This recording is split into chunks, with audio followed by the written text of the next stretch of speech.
Good evening, everyone. I'm Commissioner Robert Patrick. I represent District 1 DeKalb County. That represents the residents of Dunwoody, Chamblee, Doraville, Tucker, if you're familiar with the area, Hugh Howell 78 and going north, and then along Interstate 85, roughly Shallowford Road north to the county line. That is about 155,000 residents. I'm one of the 5 general districts, as well as Commissioner Terry, who's here with us this evening. He's one of the super districts and represents about 380,000 residents. This evening we are here to talk about Okay. I'm also joined by my colleague, Commissioner and Presiding Officer, Mereda Davis Johnson. She represents District 5, which includes the cities of Stonecrest and Lithonia. I'm also joined by Commissioner Spears, and I believe the only city in your jurisdiction is Brookhaven and parts of Decatur and parts of the city of Atlanta. All right. And then I also want to acknowledge that we have Commissioner-elect Shakira Johnson here, who will eventually represent District 4, the cities of Stone Mountain, I believe Pine Lake, Clarkston, Avondale, and Scottsdale, and Tucker as well. Okay. With that said, though, tonight we are going to have our staff speak with us. We're going to hear sort of a status of where we are, why this request is happening. We're going to talk about the financial implications, and really, with a project this large, you almost have to look at it as this is a financing project, and then the side effect is going to be the work that gets done for all of us. With that said, I'd like to acknowledge our Chief Operating Officer, Zach Williams, and if you would, Zach, please introduce your staff and today's program. Thank you. Test. Thank you, Commissioner Patrick. What we want to do today is present a series of slides and really a conversation with the Board of Commissioners and with the public, talking about our rationale for proposed rate increases, why it's necessary, and we're proposing it now, the long-term benefits, of course, of doing this, and ultimately we're going to conclude the conversation with citizen assistance programs that we have been working diligently upon, that recognize that although I don't think there's any question that there is a need to raise rates, because we will demonstrate in the presentation the need that we have for repairs, we also recognize that everyone does not have the same ability to pay. And there may be things that we can do to address that. So the presenters today will primarily be our Director of Consent Decree and Environmental Compliance, Maria Hauser. You can wave, Maria. Also, our Chief Financial Officer, Diane McNabb, and our Director of Watershed Management, David Hayes. We also have members of our staff, or our team, not only from the Law Department, from IT and other business units, who also touch what we're trying to do here today. So although the presenters represent those 3 persons that I just mentioned, it really is a county effort. It's a county-wide effort, and whether it's implementing the IT system, which requires information technology, or getting the work done out in the field, which requires the work of David Hayes and his team in watershed management. But without any further ado, if it's okay, Mr. Chair, I would like to have Maria Hauser come up and begin the presentation and kind of walk us through the why. Why do we need a rate increase? And please come on up, Maria, while you're on your way up, to the residents that are here in the auditorium, as well as those that are watching on Zoom. If you're here in person, there are cue cards at the back with a pen. Please write down your questions, and we're going to have those questions read out towards the end of the evening. And if you're watching on Zoom, please put your comments into the question area, and we're going to go through those questions as well. And just as a quick recap for everyone to remember what we're doing tonight, the rationale as for the proposed rate adjustments, the long-term benefits, DeKalb County's role in maintaining regulatory compliance and environmental sustainability, customer assistance program, other proposed legislation, and those are going to be on behalf of Commissioner Spears and Terry, public comments, and that's where we're going to address the questions, and then a closing at that moment. So again, please, as you listen, if there's a question, ask the question. This is one of those moments where there's no bad question. I guess the only bad question would be is if you didn't ask the question and then we weren't able to answer it. Before I turn it over to Maria, I'll just say that Maria is probably one of the best reasons that we have DeKalb County. She and the people that she works with, as well as the other departments, just to be clear, are top-notch people. I'm going to brag on you.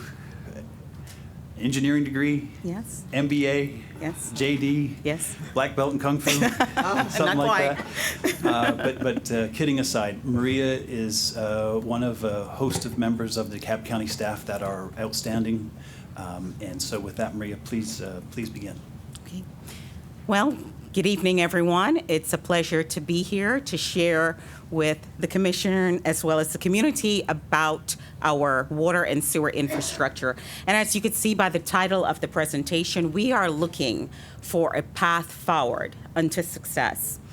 Just as a summary and a look back as to where we came from and what we're trying to do going forward, we have successfully implemented a plan to address our deteriorating water and sewer infrastructure. And what does that mean? Since 2017, we have already invested $1.25 billion in projects to rehabilitate, to assess, to deal with the issues that all of our community members are experiencing in the water and the sewer system. And that's one of our successes.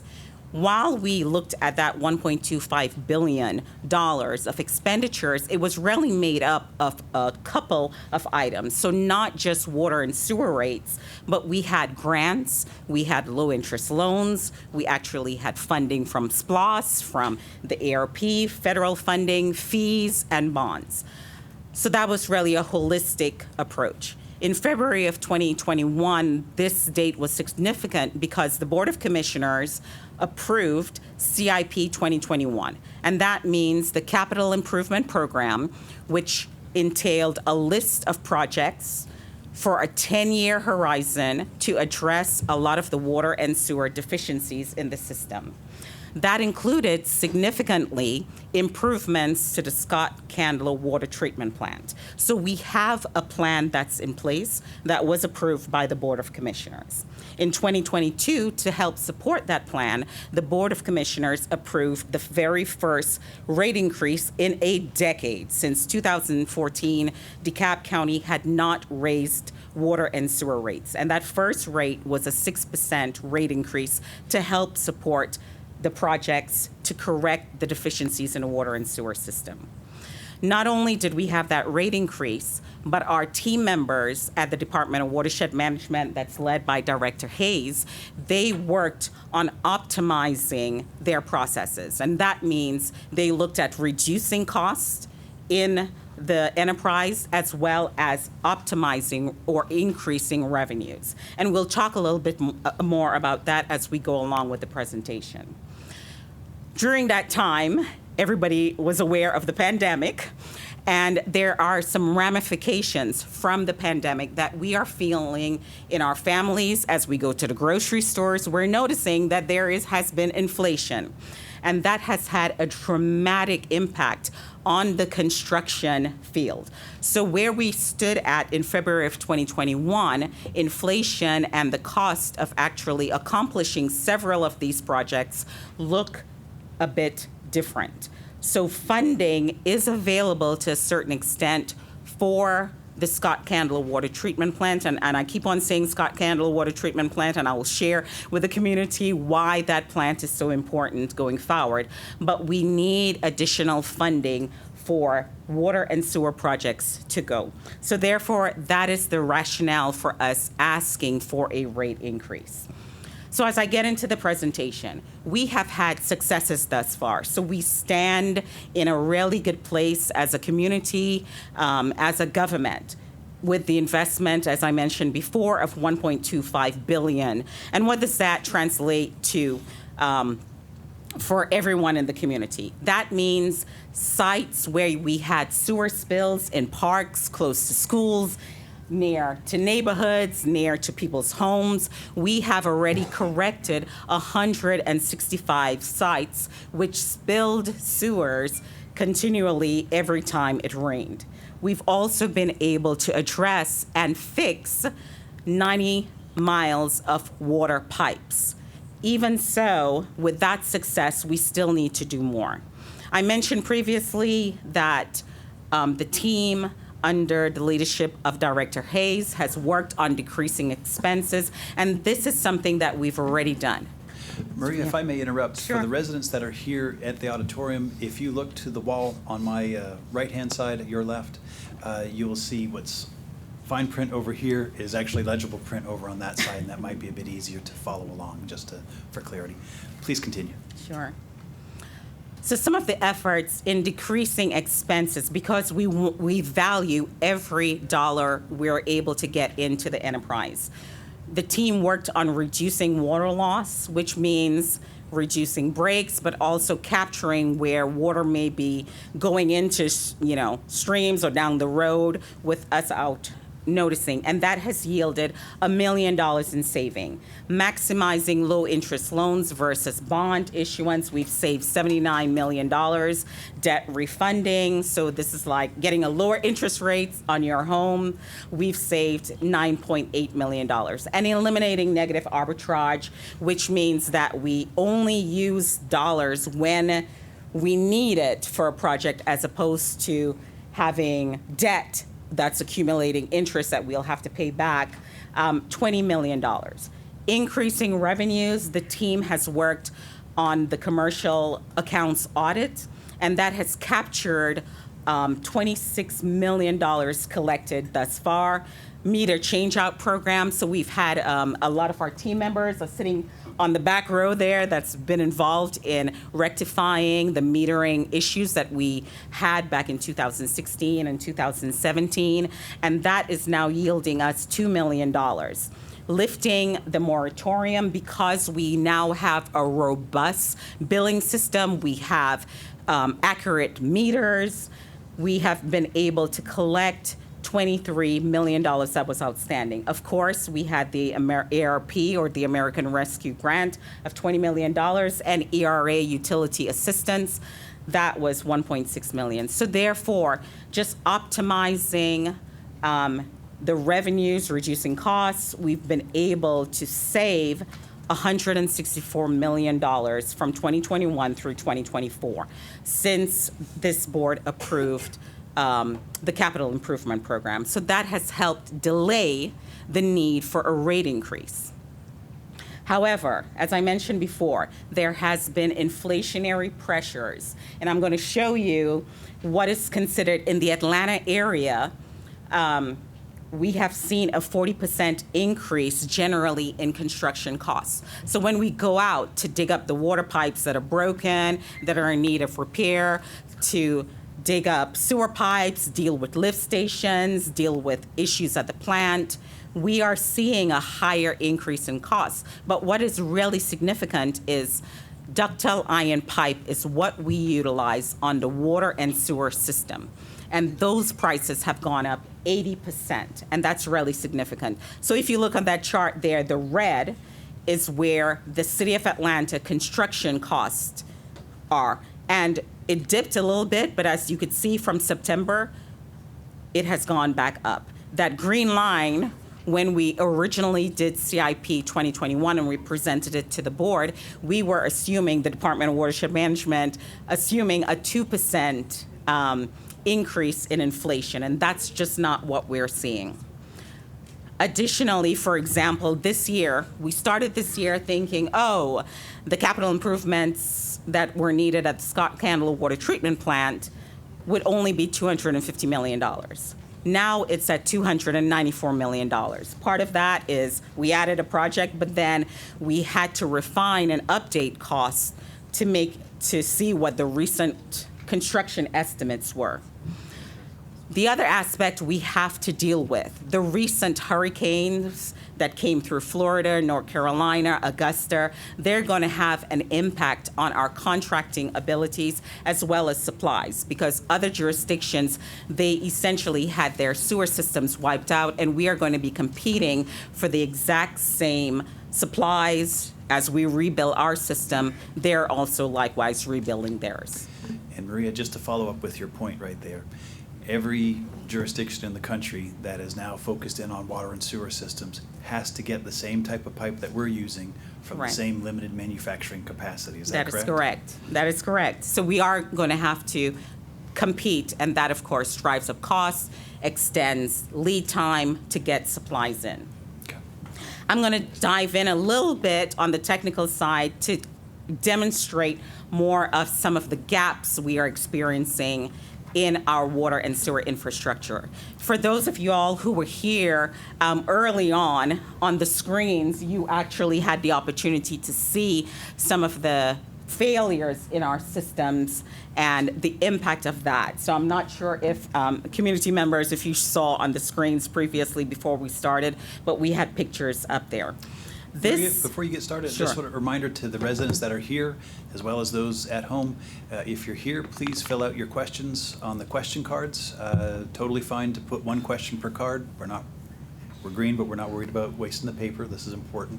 And then if you're online, please, if Maria mentions a question, or when Diane gets up here, if she mentions something that is a question that you have, drop that into the Q&A section, and we'll be able to circle back and address those questions for you. It's very important that we hear from you guys to understand what your concerns are on this. Please continue. Sure. So what's significant about this slide is DeKalb County has a single water source, water supply. We have one water treatment plant. This is really unusual for the Metro Atlanta area that's serving our population to have one source, which is the Chattahoochee River. We have one intake structure and one treatment plant to treat that water, making it into drinking water. What is also significant, that plant was built in 1942, and we still have components of that plant that has not been renewed that are still the 1942 era components. And we want to address that. This is a picture, a bird's eye view of the plant in the right-hand corner. And you could see, even though a new plant was constructed in 2007, we still have remnants of the old plant. What's significant on the left-hand side is the electrical building. Those blue pipes, structures that you're seeing there are literally holding up the building. So we really need to do something about the one water treatment plant that produces drinking water for the entire DeKalb County to make sure that it's still functioning. Let's go on to the water distribution system. So once you treat the water that we get out of the Chattahoochee River, it has to be distributed to the community, and we do it in a couple of ways. There's about 3,000 miles of water pipe. They range in different sizes. The largest size, gets to my height, and they are really the highways of the water system, and we're going to talk about them being transmission mains. On the slide, you're going to see several pictures. Some of them, you saw them before the meeting began. These are failures on our transmission mains, and they tend to be the larger size pipes, the 30-inch pipe, 24-inch pipe. And what's significant on the right side picture, McClendon Road, that's a 42-inch diameter pipe, which failed twice this year already. Wiping out lawns, wiping out the road. You could see Celia Way on the left-hand side in January of 2023, causing catastrophic failure there just because of the breaking of the pipe. What's meaningful here, it's that when the Beaufort Highway pipe failed in 2019, when the McClendon pipe failed earlier this year, those pipes, as the highways of the water system, they carried 35% of the water that's serving the community. So if you can imagine the disruption and the potential for disruption by having that failure point there. This chart here, it's a little bit different, but what I'm showing here, it's at the top, very top in green, it's the water treatment plant right above the Doraville sign there. What is significant about this is nearly 85% of the county's water pass through those 4 pipes. We have not built a transmission main or the highway for the water pipes in 50 years. You go lower down in the county, 60% of the county's water pass through those 5 pipes, and significantly, 98% of the water supplying customers that are south of Highway 78 goes through those 5 pipes. So any disruption that occurs on one of those 5 pipes takes out a lot of the community members and their availability to getting consistent water service. I'm going to switch gears now and talk a little bit about the wastewater system. So after we utilize water, whether we're doing laundry, dishes, et cetera, we need to take that wastewater for treatment. So the wastewater has to be collected, and that is the efforts. The focus of the consent decree has been the collection system. We have had success there. Over 1 million linear feet of system rehabilitation has already taken place. However, we still need more investment. The pictures on the right-hand side shows you that's a manhole in just that sea of water you see there. Yes, that's a manhole, and it should not be that way. You have aerial crossings at the top portion which get leaks, and we don't want leaks getting into our community or into our waterways. We have a lot of work to be done. We need to build pipe diameters up to 72 inches, and part of the consent decree, we have our attorneys here as well that support us in that effort, but that's an agreement between DeKalb County and the federal government as well as the state as to how we operate and how we need to fix our wastewater system. All right, that's the problem and the need to address a lot of the infrastructure on the water and sewer side where we have neglected investments for decades and we're now playing catch up. And that's the good news. We've done a lot thus far over the past 8 years, but there's still more to go. So on a view for moving forward, we plan to utilize every dollar we get to the best of our abilities. We plan to continue reducing expenses, and these are the projections thus far. We are going to continue trying to increase revenues by improving collections, getting grants, looking at utilizing our new SPLOST 2 funding from there, adding revenue, and continuing the meter change-out programs, making us more accurate in how we bill. And we anticipate that we will save in the future, and this is over a couple of decades, about $346 million. But we still need additional revenues, even in the face of that. So to fund that funding gap, driven partially by inflationary pressures post-COVID and the need to still fix our infrastructure. Oh, Maria, if you wouldn't mind, Commissioner Terry has a question. Sure. Sorry, I wanted to make sure I heard you right. So in this slide right here, what was the time frame for these savings? Or these additional revenues? So a couple of them depends. For example, the commercial accounts, the added revenues, that's actually within a 10-year horizon, but the maximizing the low interest debt, that's over the life of the loan, which would be 30 years savings. So different line items have different time horizons.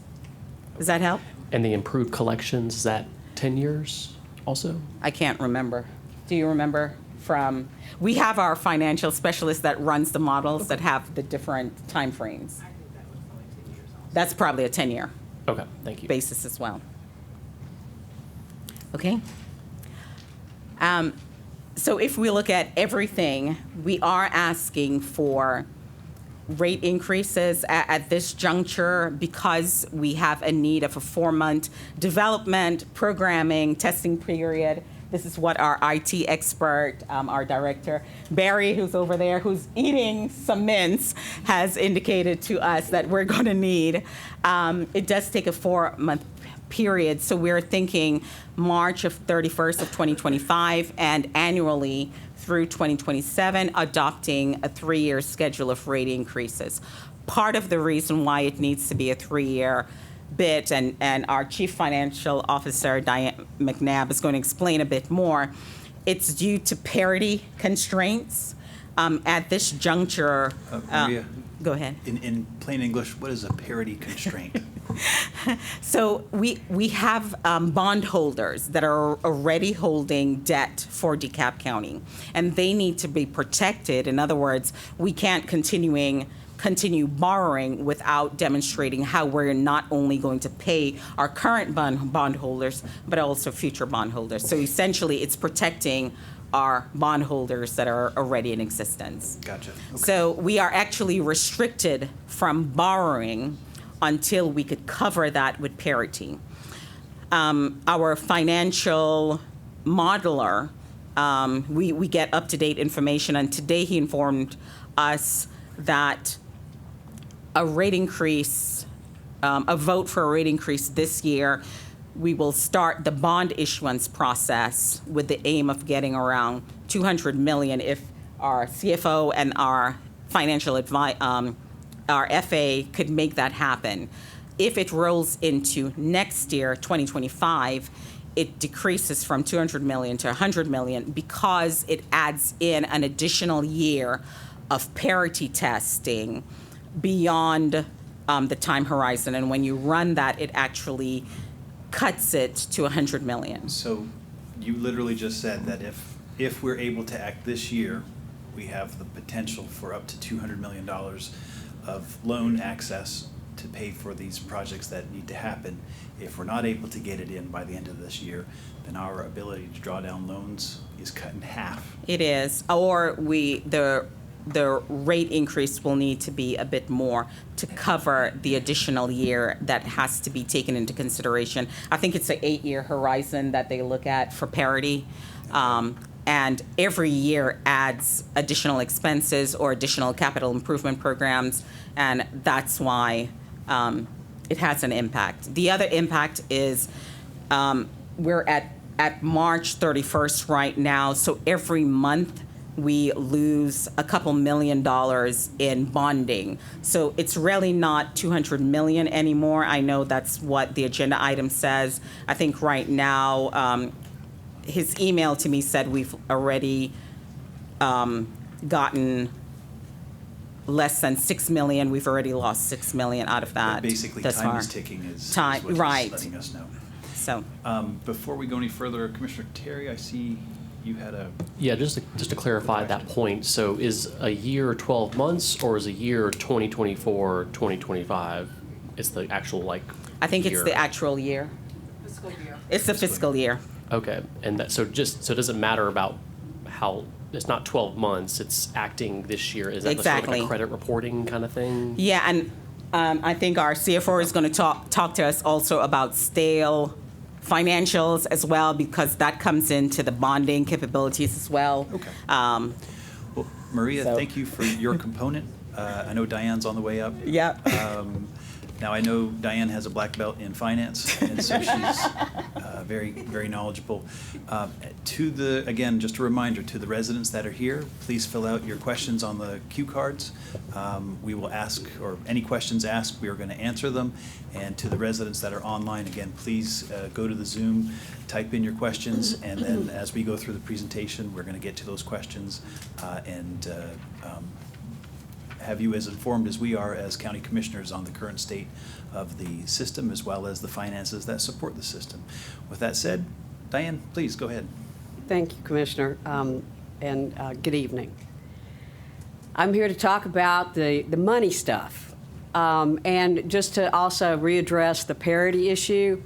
Commissioner Terry, when we have to drop 2025 and add this long year, think about how much the expenses have increased. We're dropping the lowest year of expenses and adding a higher year of expenses on the long end, too. So that kind of impacts the calculations as well. These next couple of slides are going to show you what will happen if we don't have a rate increase from a financial standpoint. The first graph talks about our unrestricted working capital. Working capital is what helps us pay our bills. And we try to keep 4 to 6 months of cash on hand to be able to keep our bills current. Because you never know from month to month. 1 month may be real high, the next month may be real low. So we keep that 4 to 6 months on hand. You can see the line shows that 4 to 6 months of working capital. The blue bars show without a rate increase, this is what will happen to our working capital. It goes down to still positive in 2028. In 2029, it goes negative, which means we wouldn't be able to pay all our bills. And then going back to that old bond thing and the parity test and everything, we have to maintain a debt service coverage in accordance with our bond issue. And that requirement is 1.2 times the amount of our annual debt service. That is extremely low. Our target, the metric that we try to follow, is 1.75 times debt service coverage, because that differential is what generates cash for us to use for capital improvements. If we get all the way down to 1.2, we won't be generating enough cash to make any improvements. And just like you need to pay down 10 or 20% on your home when you buy a home, we have to pay down, we can't borrow everything. We need to pay down we need to cash pay at least 20%. And really to maintain, we have very highly rated bonds in a AA category. And to maintain that, the average and the majority of the people at our rating category routinely make 2 times coverage. So you can see what will happen without a rate increase. We will still make coverage this year in 24 and next year in 25. Starting in 26 and thereafter, we will not be making debt service coverage. That will be a default on our bonds. So put another way, what you're talking about here, this just maintains the debt service. This is not talking about doing new things to keep us moving. That's right. This is just maintaining our debt service coverage. And if we have a technical default on our bonds like this, that's going to most certainly result in a downgrade, and with a downgrade, your interest costs go up. So it will cost us more in the future to raise money. Now, our capital program, this will not allow us, no rate increases allows us to do no capital program. And in fact, if we just cover our operating expenses, we need rate increases to do nothing but cover our operating expenses as well. And you can see beginning in 2025, we need a rate increase greater than 6% just to cover our operating expenses. And then in 26, the same thing. Then in 27, those necessary rate increases go down, but it's still rate increases that we need. Our costs go up every single year, just like everybody else's costs at home go up every year. Our costs go up as well, and we have to cover that with additional rates. When you say our costs go up, what's driving that? It's things like chemicals, regulations that require us to change the way we're treating our water. I know that, pardon? Ductile iron prices. Yeah, ductile iron prices, but from an operating standpoint, it's going to be our salaries go up, and which we have to have that in order to keep good people on board. Our operating costs go up, electricity goes up, our chemicals, the cost of chemicals go up.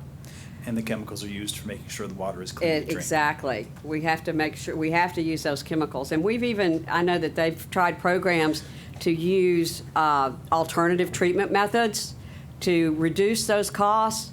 And so far, none of those that have been attempted have resulted in adequate reduction in costs. Commissioner Terry? Yes, thank you, Mr. Chair. So do these projections assume the existing interest rates, or are you assuming some level of decrease over the next few years? We are not assuming any decrease in interest rates. So this is just as if it's That's it's just, now, yeah, right now. we try not to be too far into the game of predictions. Okay. So you're being conservative. So in that way. we attempt to be conservative. Okay. Now, if we have a spike in inflation, if inflation comes back, interest rates will go back up. So, and I can tell you from experience of over 45 years doing this, rates go up and rates go down. And that's what I can guarantee, is that the rates will go up and the rates will go down. And it's really not deemed to be something that we can't time the market. Okay. We can't suddenly shut down our capital needs and say, well, we think our interest rates are going to go down in a couple of months, or they're going to go down next year, so we're going to postpone all of our improvements till next year. Invariably, ductile iron will go up and offset anything that might have resulted in a lower interest rate. Warren Buffett can predict interest rates. We can't. Okay, we're not that good. We're not that good, no. All right, please continue on. Now, the rate increase recommendations that we've been presented to you earlier addresses improvements that need to be made at the Scott Candler Water Treatment Plant and improvements that need to be made within the water system and the wastewater system. That's the pipes and all of that run through the county. We're not talking about the wastewater treatment plants. We've also as I demonstrated on the last slide, we need those rate increases in order to meet our bond resolution requirements. To maintain financial stability, which is what I was saying, with the 4 to 6 months of working capital and the 1.75 debt service coverage, those are financial metrics that are our goals to meet. Then to maintain our bond ratings. Just the lack of having a rate increase in 23 and 24 may result in us being downgraded. If we don't have these rate increases, we will certainly be downgraded on our bond ratings. Then probably one of the most important things, we need rate increases in order to be able to continue our capital program and meet our consent decree requirements. Now we'll talk about how this is going to impact our customers, because we're here not just to provide great water and sewer at the best price we can, but also to protect, to give our customers the best possible water rates. So by the numbers, we have provided $2.9 million in financial assistance for customers on their bills. That's through our ARP program, our ERA program. So we have assisted customers in paying almost $3 million of their water bills. We've entered into over 10,000 extended installment plans where people who have accumulated bills over time, we have allowed them to enter into an agreement and pay that bill off over time. Diane, Commissioner Davis Johnson had a quick question. Yes, ma'am. Yeah, the financial assistance for customer bills of $2.9 million. What's the time frame of that? That has been since we received the grant monies. Okay, So it's been 3 years, 3 years. 4 years, I guess we got our first money in late 2020. Yeah. CARES Act. That was CARES in CARES Act. 2020. Yeah, we got CARES in 2020, and then we got the ARP, I think, the year after that. Okay. Okay, thank you. We have had, yes, ma'am. Okay, and without that money, what would we have been? We would not have provided any financial assistance. We did not use any general fund money to provide assistance to our customers. Okay. Okay, let me continue. In 2023, we disconnected less than 5,000 customers. We had a lot more than 5,000 that ultimately were past due, but we only disconnected less than 5,000. That's 2.3% of our customer base. We had no disconnections from 2016 to 2022 during the COVID and the COVID crisis. We receive approximately 69 calls a month of people who would want to dispute their bill. They think typically it's because they believe it's high. So what we do is help them determine if they've got leaks that are occurring on their side. We don't determine whether there are leaks, but we read the data that we have and try to determine whether it looks like, because we get hourly data from the vast majority of our customers. We know exactly how much water each customer is consuming. If there was a leak on our side, it would just be a constant leak. What we see are things that fluctuate, and we're able to use that as a predictor as to what kind of situation may be going on. Then we have, yes, ma'am. And that, those customer disputes of 69, approximately 69 per month, that's 0.3% of all of the customers? Yes, ma'am. Okay. Thank you for pointing that out. Oh. I was about to go past it. So you were talking about sort of years previous. What were the average disputes in 2016? Oh, they timeframe? were in the thousands. Thousands. Okay. They were in the thousands. Looking at the watershed utility meetings that I've seen, it was a huge spike from back in the day. And then as we've switched over to the new meters, the amount of disputes have gone down tremendously. Yes, we had the CEO had implemented the New Day project, where we implemented all of those meter change outs and billing system change out to improve the timeliness of our billing. And then since 2016, we've had 20 customers elect to go to mediation, total. You did just start the mediation program, though. Yes, we did. We had a difficult time finding a mediator. All right, please continue on. Okay, we have a tiered rate structure. The tiered rate structure, the purpose of that is to give people who need water but who are lower income, give them an opportunity to monitor their usage, keep their usage down, and reduce their bill. For the first 2,000 gallons, now because our system wasn't sophisticated enough to provide any differential, what most systems do is have this subsistence rate, where the first 2,000 gallons may be cheaper than the subsequent gallons, and that's what we have here. Our average bill is $70 a month. That's about 4,000 gallons. If you stay within the 2,000 gallons, which is in accordance with the UN, the bill is $38.94. Now, the EPA has defined affordability as somewhere between 2.5% and 4.5% of median household income. Median household income in DeKalb was $77,655. That would result, 4.5% of that is $291 a month. Our average bill is $70 a month. For extremely low income, this is based on HUD's guidelines, extremely low income is $46,400. And if we applied the same percentage, then that bill would be $174 a month. That's what's deemed affordable.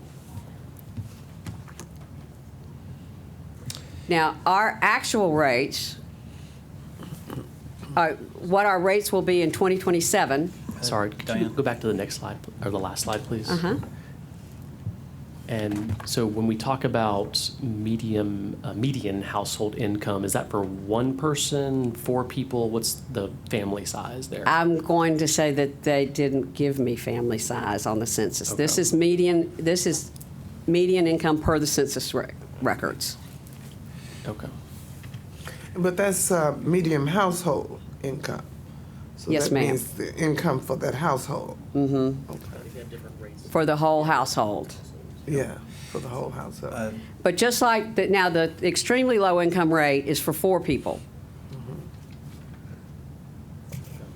That was the question I was going to ask, is your note here says extremely low income, 46,400. That's because, yes, that's because HUD gives us those criteria. This is 30%, extremely low income is 30% of area median income. If I could have used area median income and household income combined, you know, Understood. if they were the same thing, it would be easier to compare. But even at extremely low income, at 30% of area median income is $174. And if you were to reduce that by half, which is below the 2.5% that is the bottom of EPA range, you would still be well above our average bill. Okay. Now, if you were to approve the rate increases that we have requested, then the average bill would be $137.64. Now, that is not what our average bill would be. It is what an average bill of 6,000 gallons would be. Okay, we have to do it based on what industry averages are, and industry average is calculated based on 6,000 gallons. So that is what ours would be if the average consumption was 6,000. Our average consumption is 4,000. But this is the only way we can compare ourselves to other jurisdictions. Mr. Chair. Go ahead, please. The in red entities under a consent decree, are any of these under a consent decree? Yes, these are all under, Oh, all they're of them. Okay, gotcha, thank you. They're all under consent decree. Please. Diane, one more question from Thank you. Commissioner Spears. I am not a committee member, so thank you very much for allowing me to ask a question. Great presentation so far. So just to make sure I'm clear here, the average bill with 4,000 gallons is $70. You're saying the average bill with 6,000 gallons is $137.64? After rate increases. After the rate increase. So what would it be for 4,000? Is that what you're stating you can't give to us? If you No, were looking at apples to apples? I think we could get it. I just don't happen to have my calculator. Okay. I don't have it on here, but I'll be happy to That would be calculate that helpful. for you. Yes, great. Thank you. We'll let our MBA lawyer, engineer do the calculation for us. Thank you. Then, after the rate increases, you can see that our affordability percentage is 1.91%. So we're still well below the EPA affordability index. $84. So it would go from $70 to $84. Commissioner Spears, that works? Yes, so $70 to $84, so an additional $14, but at the 4,000. Okay, and so that's quite the jump, up to 6,000. All Well, right. you change tiers. Sure, I understand. It is, but it is quite the jump. Yes, it is. Thank you. It is. But here we're still less than 2% on affordability. Sorry, just to clarify, because you were talking about tiers, the previous slide had 4 tiers, 0 to 2,000, 2,001 to 10,000, 10,001 to 20,000, and above 20,000. Are those we're talking about those 4 tiers? Those are our existing tiers. And we have assumed, just for purposes of projections, that those tiers stay the same. Okay, sorry, I thought what I heard was over 6,000 was another tier. Oh, it is another tier, but we're still talking 6% increase. Oh, you mean it's in that second tier? It's a new tier after 6,000. Yes. Okay, got it. Yes. All right, thank you. Yes, it's in that second tier. So you've got a lot more gallons in that second tier than you did the first tier. You got 4,000 in the second tier instead of 2. Diane, if I can just again remind everyone, residents that are here as well as watching online, this was some confusing questions. I have had to embarrass myself and ask several questions to Diane in the back room. No shame in asking a question that may seem obvious because this is very, very complicated. So please continue to fill out your cards. If you're online, please put in the questions on the Q&A, and we are going to come to those shortly. Please continue. And I assure you, no questions are obvious. So we take all of them very seriously. Okay, the customer assistance programs that you've asked about. Over 70% of utilities, according to the EPA, over 70% of utilities offer no customer assistance programs at all. Approximately 30% offer one or more customer assistance program. The most common assistance program is a bill discount. And we'll show you how that would work. And DeKalb currently offers 4 customer assistance programs. Our customer assistance programs have included, the blue ones are what we've currently got, extended payment plans, where we allowed people to refinance the bills that they accumulated over COVID and during the period of non-disconnection. That lasted 7 years, so we gave everybody an option to enter into a 7-year extended payment program. That program has now expired. We gave lots of notice about the program, many letters, et cetera. And now we have extended payment programs that go out 2 years. Then we have ARP funds that are being used to repair private infrastructure, people that have leaks that can't afford to replace the pipes themselves have an option of using our DeKalb Cares program for infrastructure improvements. We have the ERA program, that was funded by ARP. The ERA program funds utility assistance, and that's one-time assistance for rental customers only. That included rentals of houses, as well as rentals of apartments. Then we have a toilet rebate program that will give you a rebate up to 3 toilets.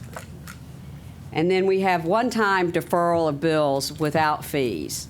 So if somebody's in a pinch, they had an unexpected expense or had to change jobs, et cetera, we will give them a one-time option of deferring a bill by up to a month. And then we have private leak credit adjustments. What that amounts to is, so long that we will adjust your up to 2 high bills. If you see you have a leak because of your increased consumption, and you get that leak fixed within 2 months, then we will adjust those 2 months of bills back to what your average bills have been. So we give you a credit for that. Diane, if you'll give me 1 second, hang on. Commissioner Terry, Commissioner Spears had a question, followed by Commissioner Terry. I do. Thank you so much, Mr. Chair. The report that's cited, the EPA source report in the slide, is from 2016. Do you have any more recent data? A lot has changed since then. It didn't look like it changed much over that same period of time, based on the research I did. Okay. If you go back to some of the information that you provided earlier, which talked about, I don't want to waste everybody's time, things that have happened since 2016, looks like a lot has happened since 2016. But I guess we don't need to argue that. Are you able to provide updated information about these programs? Yeah, I'll be happy to provide updated Okay. information, but because they're a percentage, it's the the number that the percentage is applied to has changed a lot. But the percentage hasn't changed much. Okay. But because you're doing it based on, Sure. The reason I'm asking the questions is that I'm glad that we're offering the 4 CAP programs, but again, I'd like more current information. And 2, if you could also, and I don't know if you've already done this and I just haven't seen it, is an analysis for our community assistance programs compared to other metro counties. Are we the only one that offers these 4 type programs? Does Fulton offer 7 and Gwinnett offers 2? That type of thing would be really helpful to know how we compare. Thank you. be Thank happy you, to. Commissioner Spears, Commissioner Terry, and then Commissioner Davis Johnson. So, to Commissioner Long Spears, one of the things that happened over the COVID period was the federal government actually stepped in with a low-income program called the LIWOP, and that What is that, Maria? the LIWOP? LIWOP. And this, it has not been renewed. It was voted, one of our, the senators did introduce it this year, but it was not taken up. So this was across the entire U.S., and it was administered on a state-by-state basis. So that was one of the reasons why CFO Diane was saying that we're not seeing a lot of changes. However, EPA did approach their affordability board. They have a separate board in EPA.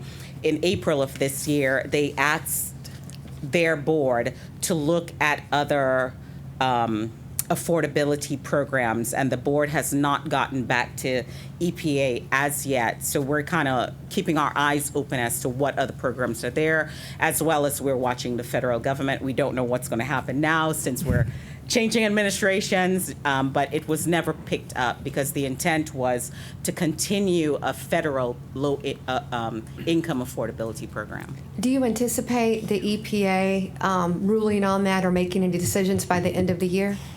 Probably Unlikely? not. Okay. It's unlikely. I assume so, but I thought I would ask. Understood. It was a number of points that they put to their affordability board. Okay, So. great. When I didn't know they had an affordability board, so thank you very much for that. All right, Commissioner Spears, thank you for those questions. Commissioner Terry, then Commissioner Davis Johnson. Oh, Thank you, Mr. Chair. she answered Oh, she's okay. my question. Well, I actually did want to follow up on Maria's point about the LIWOP program. Do we have data on how many DeKalb residents and how much funding they received? Is there like an average based on county available? We could get that information. Okay. The report, right, the community partnership, as Zach was saying, the report that was vendor. put out more on the federal level. It targeted, it gave examples for certain cities, for certain states. But the Georgia LIWOP program is still, you could Google it, and it's still up right now. And I think that each state was allowed to sort of develop Develop their own program. So there are still state funds available? I'm not sure if they still have Whoa. funding. Their website is still up The because we were checking PowerPoint on left. it. The PowerPoint left on the screen. I see y'all on TV. Wait. Just a reminder, it's 7:34, and we are getting close towards the end, and I know Ms. McNabb can help get us through these last 2 items. Yes. I had 2 more quick things, though. Please make them quick. Okay. Okay, so the reason why I brought that up is if there's historic data on how many DeKalb residents requested this assistance, then that would better inform us for The 2 orange boxes? The 2 orange boxes, yeah, because we need to know what to expect, because we want to budget for it. Real quick on the private leak credit adjustment, and on the previous slide, I want to make sure folks saw that the water rate tiers are different, the sewer rate tiers are the same, and they're much higher. So if you know that a customer had thousands of gallons that were leaking out, It depends on where the leak is. Okay. First of all, if their leak is as a result of a toilet, that's going through our sewer. And so we don't credit for sewer. If it's a yard leak, then yes, we'll credit them for the sewer. Okay, but how do you know the difference? How do you know? By we can tell by the way the A hourly toilet consumption. leak is a slow, An hourly gradual? consumption, if it's in the yard, it's gonna stay about the same. okay, so if The you do leak. see a spike and it's like a pipe burst, you literally will deduct the sewer rate from the bill? For that, whatever that excess usage is. Okay. And sorry, just to like bring this, this point a little bit further. You mentioned earlier about the number of customer disputes, and my understanding that there are some disputes that are tens of thousands of dollars. Are we able to go back into history and say for certain that, oh yeah, those were all toilet leaks, or they were another leak that didn't contribute to the sewer rate? We can generally deduce that from the amount of water that has been But I don't think we leaked. had that same technology in 2016, did we? We were adopting AMI technology at that point in time, so we came up on the curve. As we replaced meters, we also put them on AMI. And old meters. Pardon?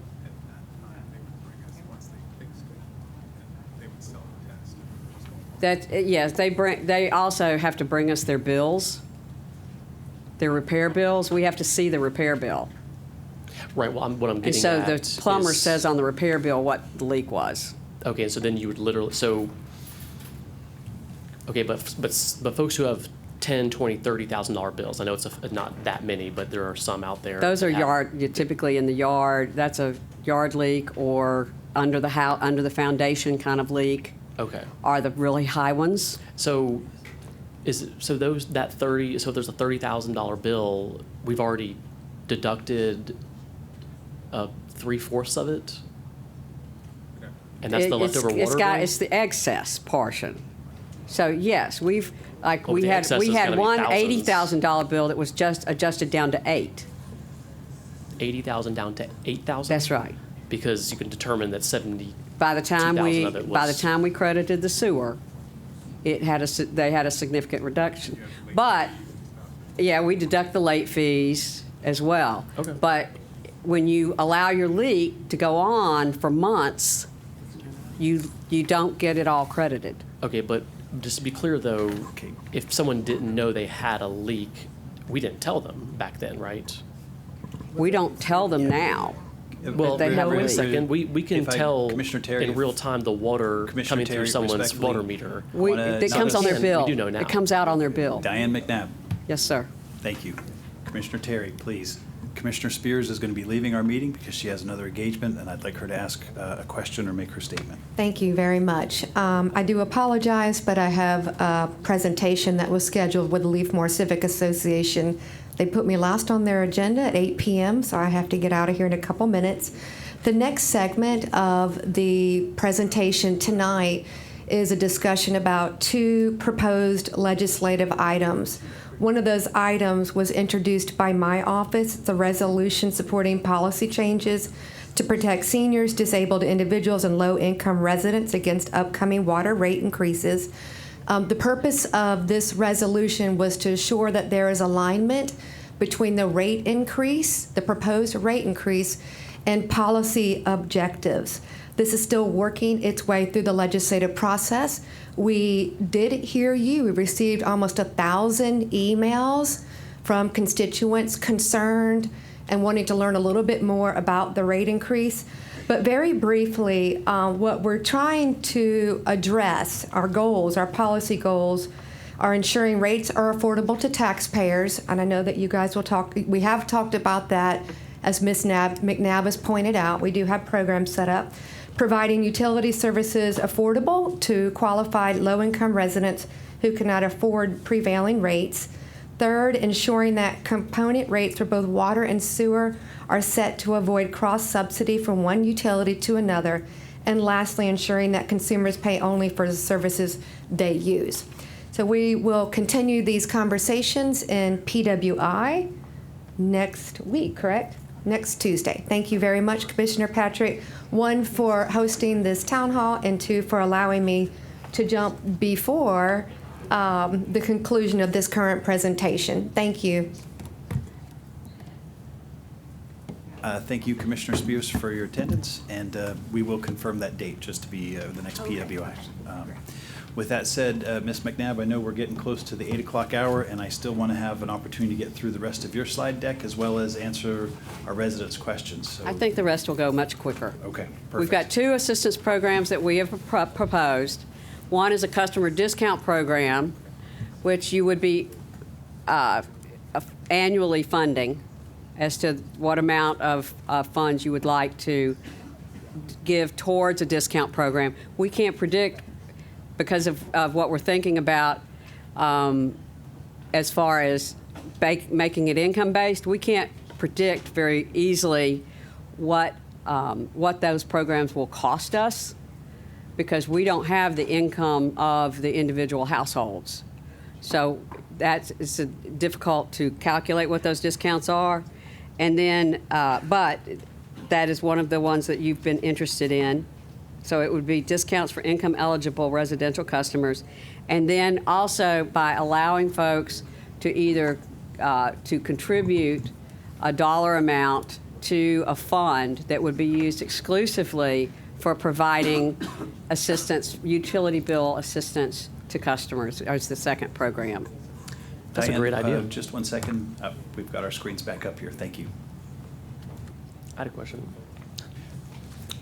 The Roundup program, that's a good idea. I think it's, yeah. I'm not sure how much it'll generate, but I think it's always a great idea to give people, to afford people an opportunity to help people. Absolutely. Do we have any potential estimates on, but every little bit helps? Okay. Every little bit helps. So next is the proposed eligibility. Most of this stuff I've already talked about, so we'll just go over it real quick. We're talking about household income at or below 50% of area median income. Customers cannot be participating in any other any other programs that provide utility assistance. The beneficiary must be verified before we approve them. So we'd be looking at how we verify their income, who's in the house, et cetera. The only residential customers will be eligible for this. It won't be for commercial customers, including apartment complexes, nothing where you've got a master meter involved, and not-for-profits. And then the other criteria will be that the customer must have a payment plan for any past due amounts, and they must stay current on their existing bill. Then the discount program would be limited to a 12-month period. It would expire, and they would re-up it in or apply again. And that is going to be dependent upon how much you all decide each year to dedicate to the program, and hopefully we'll know after the first year sort of how to anticipate that and estimate it moving forward. It'll be administered by a third-party organization. Organization. Like what? Urban League, Partnership for Okay. Community Action. Okay, I got you. Thank you. You'll determine the annual funding that you wish as funds are available, and the applicant and the customer and the tenant of the property must both apply, so that the landlord knows what's going toward the utilities. There are no circumstances where such a discount will result in a payment to the customer. Okay, I have a question. The applicant must be the customer and the tenant of the property to which the credit is applied. So the landlord have to become an applicant as well as the tenant? I think that's, I think what we would want them to do is acknowledge. Oh, Okay.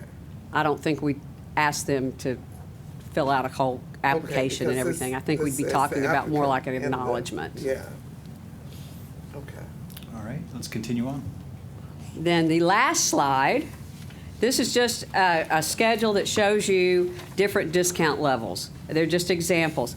The readiness to serve charge, which is the second column, is not being discounted. That's our capital charge. The water and the sewer would be discounted. And then over to the right is the number of household occupants. And then if it's 20% of AMI or 30% of AMI, then you can see what the discount per month would be, what they would qualify for, based on those 4 alternatives.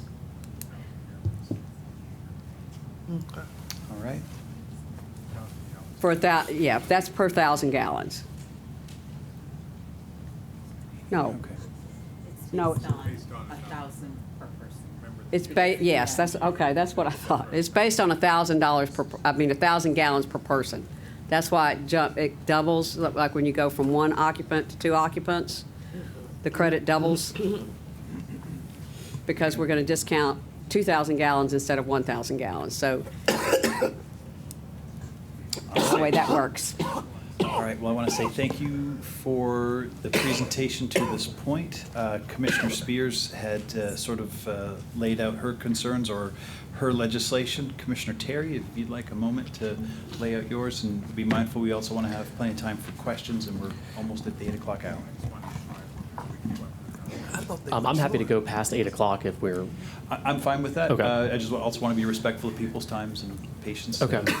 Okay, I'll, very quickly, because I did add additional considerations to Commissioner Long-Spear's legislation, so I'll just give a very high level. I won't read into detail. So number one thing that I proposed for this resolution in particular was addressing the multifamily complexes, condo complexes in particular that have extraordinarily large bills, like $2-3 million, and continue to have water leakage. And so I think y'all have acknowledged that we have to have a program to address those condo complexes. Not that many, but some of them are in a situation where we need to figure out something different other than what's been presented before.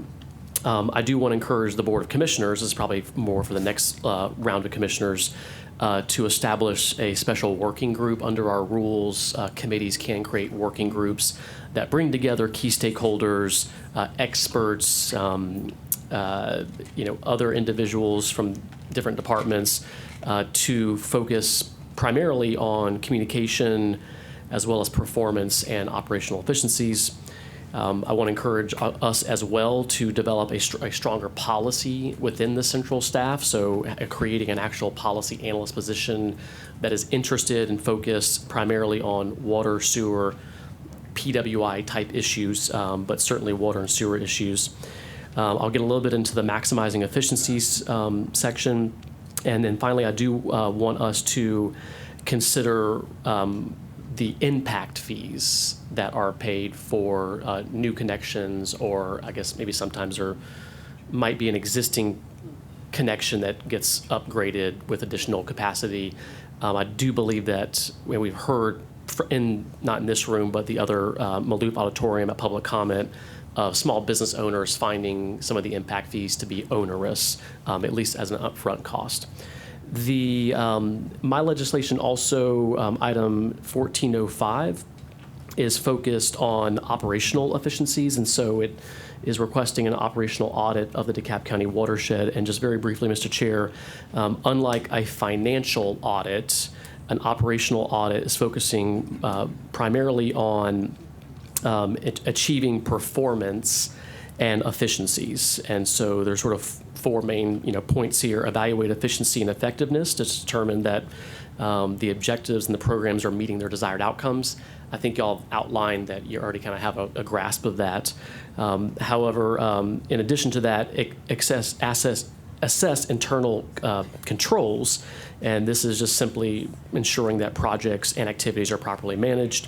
Number 3, ensure compliance, which I know Maria's all over, but this allows for an additional ongoing review of that.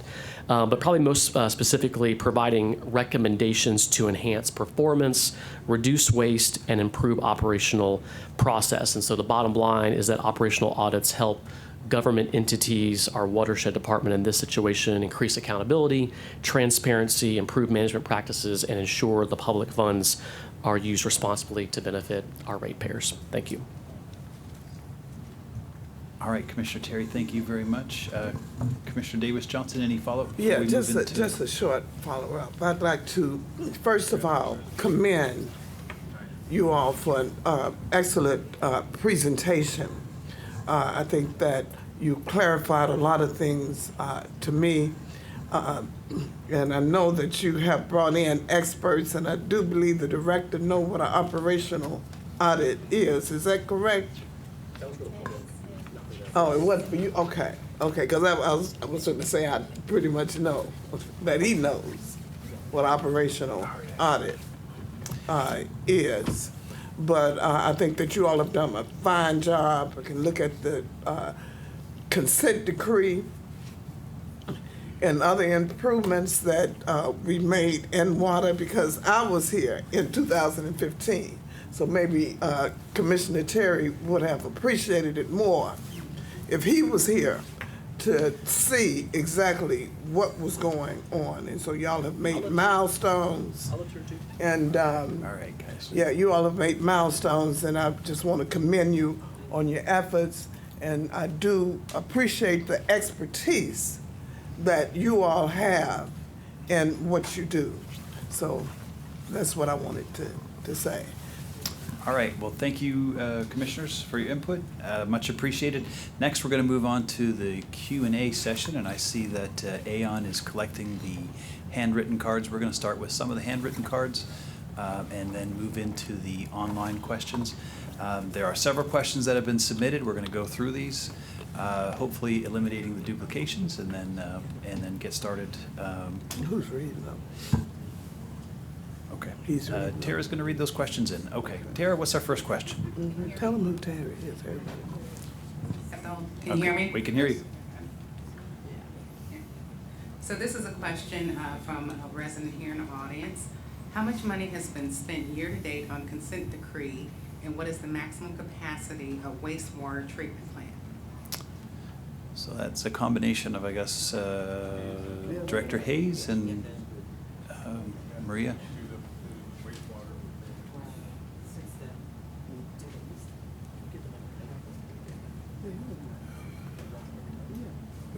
So, Commissioner, And just so everyone knows, this is Director David Hayes. He is the person that when people call with concerns or complaints about a break, a metal plate, this is the person who we as commissioners reach out to address those issues. So Director Hayes, welcome, and please answer the question.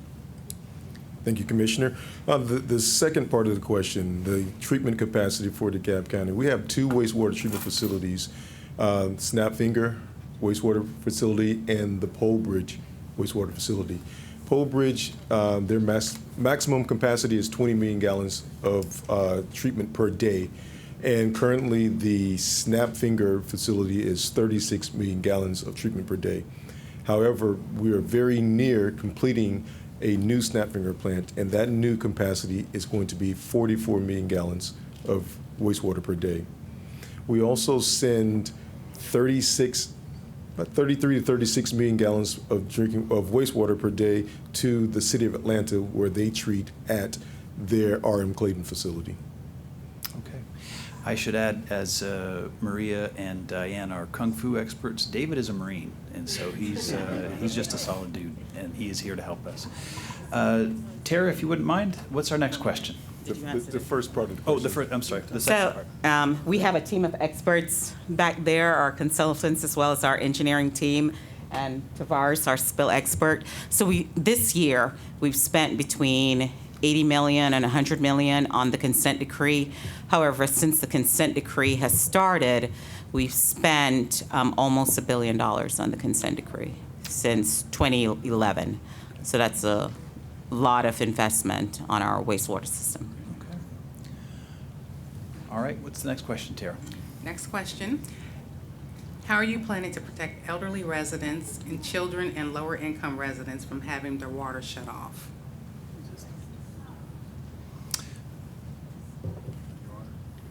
Sure. So I think the DeKalb's CARES assistant programs are probably the solution right now. Even though we have the extended payment plans, which actually prevents disconnections once you enter into an installment plan. Similarly, whether it's the 7-year or the 2-year. And we still do have the utility assistance under the federal ERA as well as the ARP. Going forward, we are proposing the customer discount program. Commissioner Terry. I just had a follow-up on that. I think I shared with the administration that in some jurisdictions there are governors that can be put on water meters so someone doesn't get 100% shut off, but they do get some level of subsistence. And so I'm just curious if you thought about that subsistence level. This is the UN standard, or I guess the EPA and UN standard, which is $850 a month, using 1,000. So I'm just curious if you've thought about the impact of guaranteeing that every customer, I mean, depending on the size of the household, I guess, has that 1,000 or maybe somewhat less standard no matter what. So just so everybody understands where we're getting the 1,000 gallons from, the UN has identified for essential water needs, an individual person needs between 400 and 800 gallons. We have gone above that level, and we've added 200 additional gallons, and we are targeting, and we're saying as DeKalb County, we want every individual to have a usage of at least 1,000 gallons of essential waters. That suggestion, so that is covered under the bill discount program. However, the suggestion of having a governor, I think Director Hayes heard that suggestion, and he's looking into that as a possibility.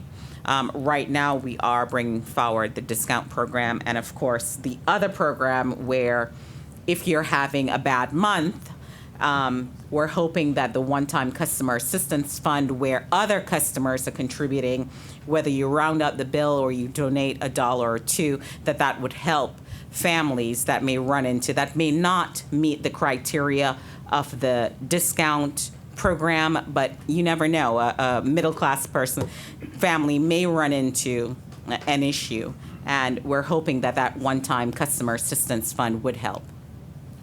Okay. Commissioner Terry, good. All right, Tara, what's our next question? So this one's from the online chat. We have 73 questions, and they're still coming in. Okay. So you mentioned that the rate increase will allow you to secure up to $200 million in loans, which implies accruing more debt to cover the bond debt. How will DeKalb County ultimately reach solvency if it is relying largely on the financialization of the water infrastructure as opposed to direct revenue? Okay. Diane McNabb. Borrowing is a very standard way for any business to fund their capital. I don't think that we project that we will ever be absolutely debt-free so long as DeKalb continues to grow. But we're a AA-rated utility system, which is exceptionally high. It's considered a very, very good credit.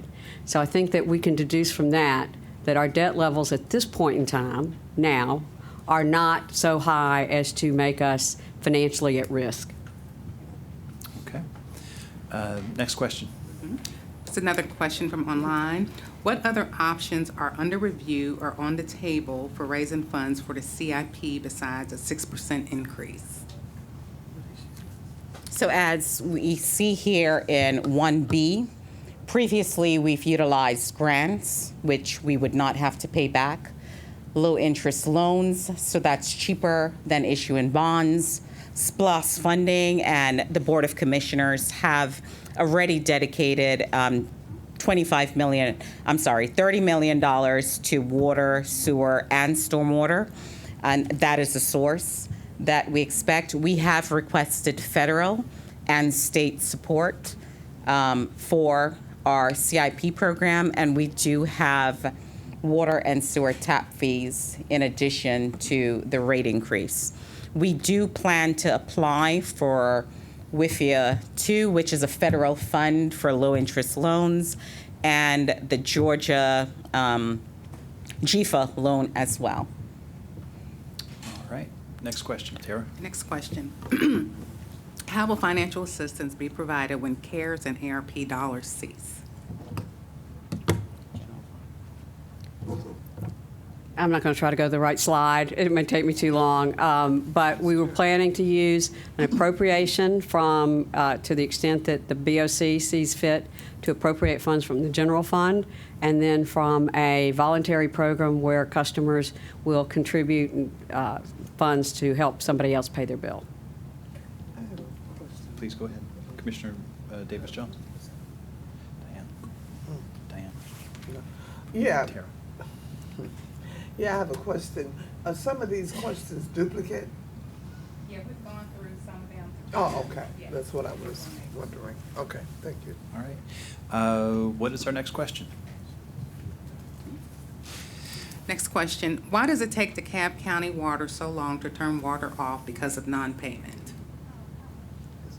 From 2016 till 2022, the CEO had implemented a disconnection moratorium so that we could determine that the bills were correct, that the meters were correct, and then once we went into COVID, we suspended moratoriums for that.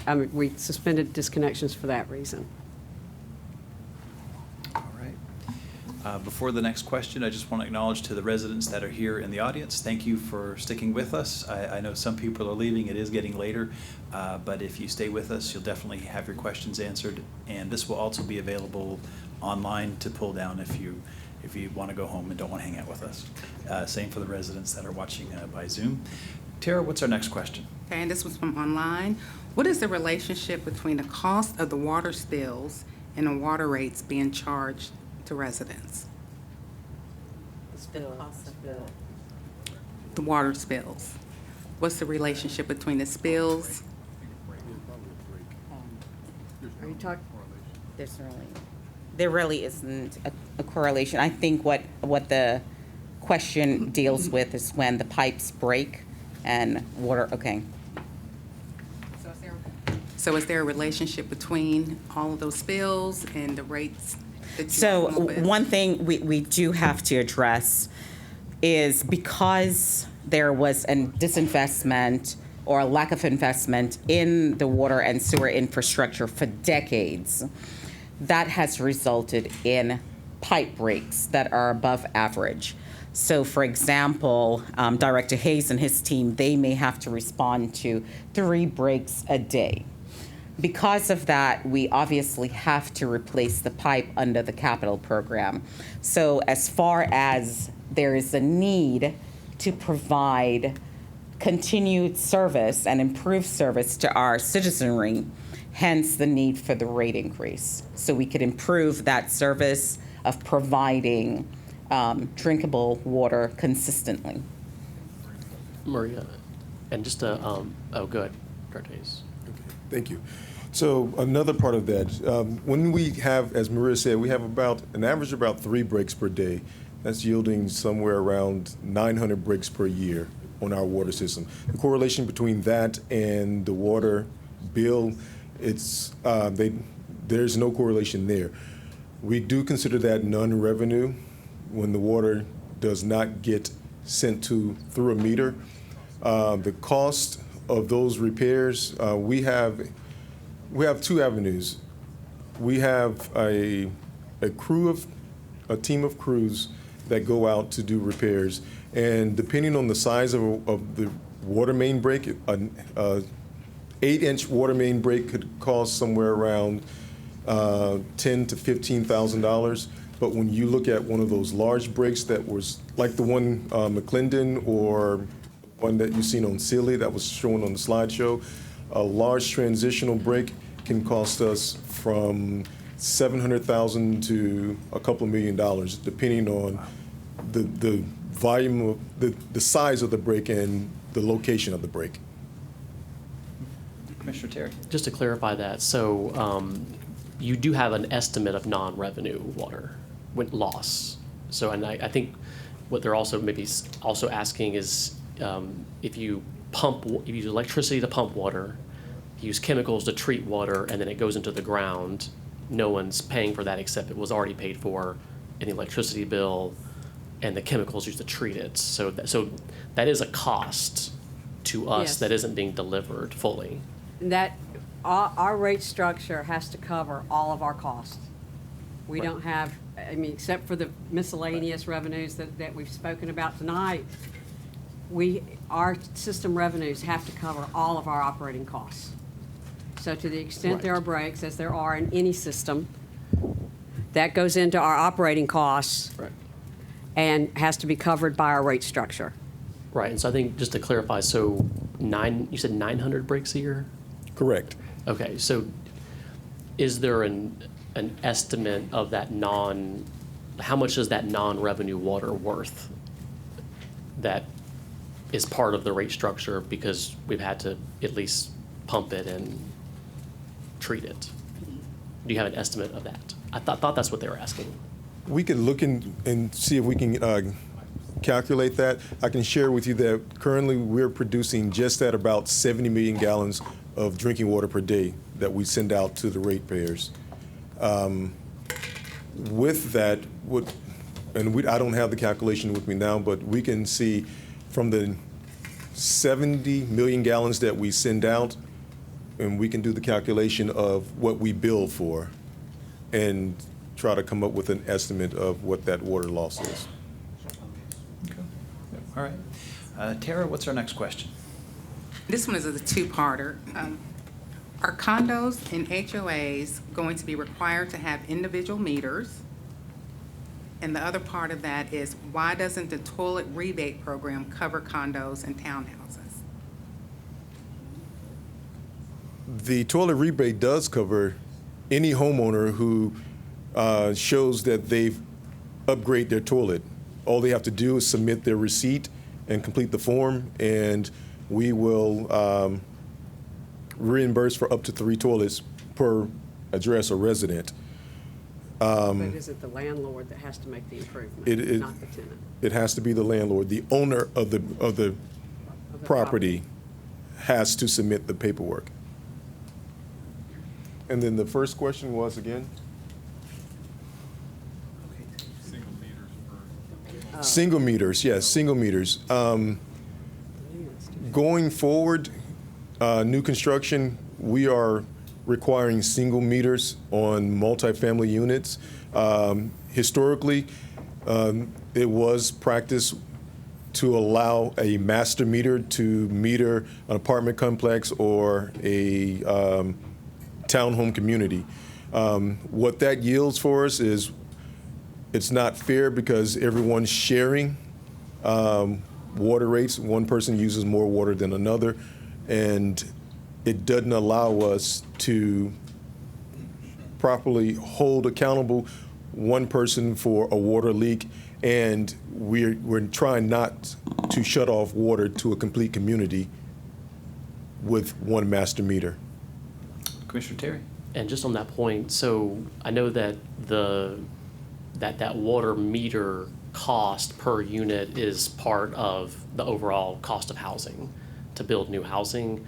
So have y'all also looked at, I guess they're called sub-meters, so you still have a master meter, but there's a way for, the complex HOA to sub-meter out every unit, and in essence, they charge. Yeah, some of them have. We have complexes that have sub-metering, but that is something that is done after it goes through the meter. So it's the owner's asset and the owner's choice to go in and master and to sub-meter. But those are legacy. I'm talking about And- new construction, though. No, we ask for individual meters. Correct. We don't sub-meter. Individual meters is what we're asking going forward. Sub-metering would be on the landlord's property. Right. And I'm bringing this up because that, those are cost factors for new home construction. And so I've been told by folks in the affordable housing community that because their margins are so tight, that they're trying to find ways to reduce those sort of one-time costs, impact fees, tap connection, tap fees, individual meters. And so I think we ought to just have some policy that makes us comfortable with the idea of a sub-meter, as long as we don't get in a situation where no one's paying the bill, which obviously is part of those legacy condo complexes. Well, I think that- one of the suggestions that we have heard has been using a special tax district, so that then they could have the cost and spread that cost over time. Oh, right, that's for repairs. I'm just talking about. No, I'm talking about Oh, from the get-go, from new construction. that. I think that's something that you could consider. Okay. Okay. All right, Tara, what's the next question? So many homes in DeKalb are on septic. As those systems age and homes transition to sewers, will our current infrastructure be better able to support the new demand under the new hike, in addition to demand generated by a natural population increase? Can you repeat that? Repeat that? Okay. No. Oh, we've got the septic to sewer program. So it was a multi-part question. When we're looking at the capital improvement program, we have the master plan, which projects out how DeKalb is going to be built out, the higher level of housing, commercial entities, et cetera. And we take that into account anytime we put new pipe in the ground as far as sizing. I think that answers the back question. As far as the septic to sewer conversion, we do have options for a special tax district. David, did you want to talk about? Sure. A special tax district, what that is, we will allow the county to pay a portion. First of all, we have to look to see if there is sewer available in those areas. More than likely, when they put septic tanks in the system, there was no sewer available. If there is sewer that is available because we've upgraded our system, then we will allow that customer to tap onto our system. But there's a cost for that associated with that, and that cost is usually high. So what the county's code allows is $7,500 to be annualized over 10 years on the property owner's tax. That means $750 per year per property, and the county takes up the rest of the bill. And that would allow some relief for the homeowners to connect to our sewer system. Great, thank you, Director Hayes. Commissioner Patch will be right back. Just to clarify the question, because I think what I heard, the question said many homes are on septic. Can you, what percentage are actually on septic? 10%, 10%? Yes. Okay, maybe? okay, all right. And we know this And- because they're not charged a sewer rate? That's right. Okay, That's right. next question. And septic is sort of like a roof. Eventually, it's got to be replaced. Septic is like a roof, eventually it has to be replaced. Okay, gotcha. So how long are transmission mains expected to last? An average transmission main should last between 50 to 70 years, depending on the technology, the era that the pipe was manufactured, and the conditions of where it's housed or located or buried. But 50 to 70 years. Okay. These are the ones you're putting in new, not the old ones. The old ones as well. The old ones as well. Yes. Okay, but I thought there was a graph that Maria showed us where some of the, at certain periods of DeKalb's history, we use like asbestos pipes or something That So I is guess it correct. depends on what type. So that's not the transmission mains. Oh, Those are that's- the smaller size. Oh, okay. Anywhere from the 6-inch in diameter to 12-inch diameter. And we are trying to get those asbestos cement pipes out of the system as we were proposing $75 million a year for 10 years to really work on getting those out there. The transmission mains, we do have some, as David mentioned, the McClendon that we saw on the screen. Yes. Those are actually from the 1970s, and they are failing, whereas we have transmission mains, the big ones, from 1941. That's still in service. Of course, we're looking at it and keeping our eyes on it, but that has performed better than the precast concrete from the 1970s. Okay, and then just to, Which are failing. and put a finer point on that, I think, the reason why obviously a transition main is so important is because if it goes down, a lot of customers are going to lose water for an extended period of time. And I believe we covered this in like past committee meetings, but we've inspected all the transmission mains. No, We have not. not all of them. Okay. So on the wastewater side, because of the consent decree, we have actually gone through, we're almost complete in looking at the wastewater side. On the water side, because everything is under pressure, David and his team, they've had to come up with creative ways. How do you inspect something that's under pressure the whole time? And we have our engineers in the back, Aaliyah is there. They are leading efforts to figure out the best way forward in inspecting our transmission mains and our smaller pipes as well. So we did 3 miles this year and discovered, I think it was 5 leaks on our transmission mains. However, in doing the inspection, because things are under pressure, we actually caused a leak as well. So Technology is still growing. It's and still growing. We're looking for newer technology to allow us to more accurately and better to investigate or inspect the transmissional mains. So that's a huge project ahead of us, and we are allocating dollars as possible, Great. depending on what the budget is. Next question. There's an increase in property taxes. Why can't the tax money cover the cost of replacing water sewer? I would love. I can answer that, because the tax rates are set based on the operating cost of the county, and those costs are not included in that calculation. Well, but to be fair, the customer assistance program is going to be funded by the general fund. So I think the answer is that the customer assistance program will be funded through general fund, county-wide property taxes. Not all of them, but some of the funding. Is that right? That's correct. It's general fund? Right. And to your point, Commissioner Terry, and the reason for that is that the customer assistance program is a social service program, more or less. So it's would be treated as such and funded as such with general fund dollars. The caller's question relative to why we don't use tax dollars or general fund dollars to support the water sewer system, it's because the water sewer system is essentially, it's an enterprise fund which is operated like a business.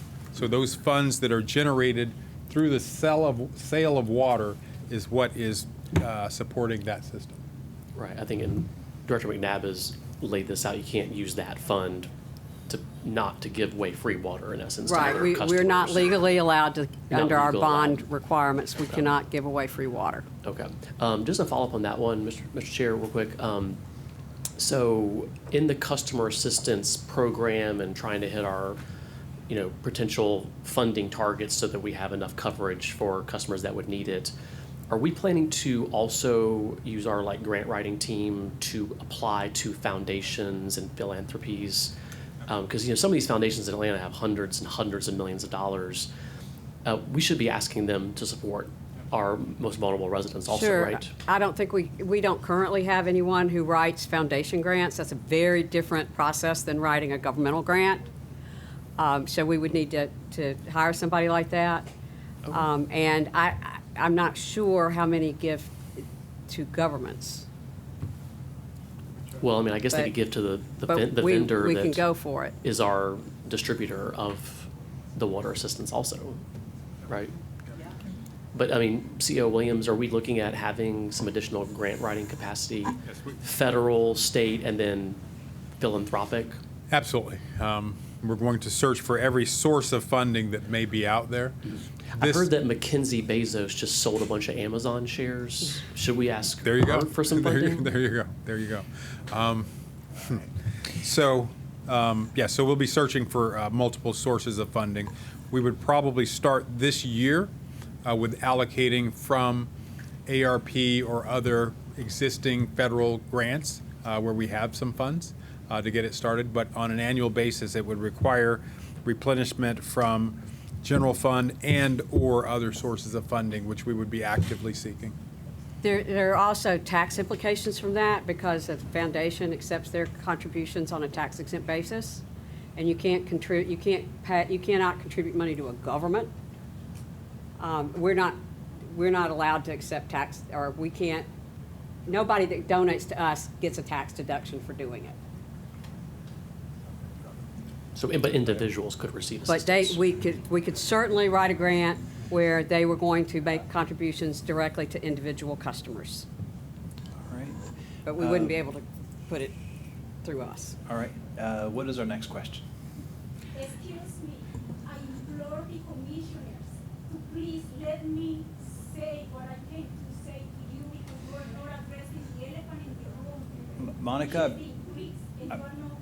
I appreciate it if you. I think you've already put your question on a cue card, and we're gonna get to the cue cards for the residents that are here in the next few minutes. I'm hoping so. Tara, let's focus in on the questions from the audience that are here present. So in March of 2022, there was a 6% rate increase with the intent to fund improvements to the county's water and sewer infrastructure. What is the factual infrastructure improvements have been in the last 2 years? Basically, what has been improved over the last 2 years from the last rate increase that we had? Well, I would say first that the rate increase was for operations and capital, both. So we'll let Maria talk about what capital items were. So the good news is online, everyone that's here, the very last slide demonstrates, oh, I went past it. At that location, we have our communications team back there, Ms. Patrice. She posts a lot of the presentations online. We also have in the DeKalb County GA.gov watershed management /2024 capital improvements, you actually see different projects that were undertaken over the past year. Not only dealing with spills, as I think I mentioned earlier on, the number of repeat spill sites, 165 spill sites that have been eliminated, such that the spills were eliminated, as well as over 1 million linear feet of sewer pipe improvements, and then 90 miles, is that correct, Greg, of water pipes that we have replaced. That's in addition to lift stations that have been replaced, as well as the construction of the new Snapfinger wastewater treatment plant. We have improvements at the water plant, but I would encourage everyone here and at home, if you go to the website there, you're going to see pictures, videos, different community information as to different things that improvement. That picture that's there behind you, that shows a couple of projects. And on the slide deck, if you look at the behind there, you could actually see work being done as well. All right. What's our next question? Okay. Will the money to repay the $220 million bond come out of watershed billing funds or the general fund? Watershed billing funds. Okay. And again, that's as you described, because we're not allowed to use as it's an enterprise fund, it needs to be Because it's an enterprise fund, you try to isolate the revenues and expenses for the enterprise fund. Perfect. All right. Tara, next question from the audience. So people are struggling financially. How would you protect the financially vulnerable?